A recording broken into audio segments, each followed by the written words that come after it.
If I had only 60 seconds to fix your sleep cycle, all I would say ease. Think about your body like a battery. It doesn't just die instantly. It fades when you stop charging it the right way. And sleep works the same. But the biggest mistake people make is trying to sleep more instead of fixing the signals their brain depends on. And that's why you wake up tired even after 8 hours. So here's what you can do. Number 1, the second you wake up, get real sunlight, not your phone, because light is the signal your brain is starving for. 2, pick one wake-up time and defend it, because rhythm comes from consistency, not motivation.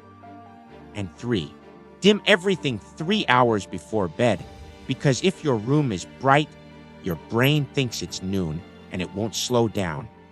Remember, you're not broken. You're just mistimed.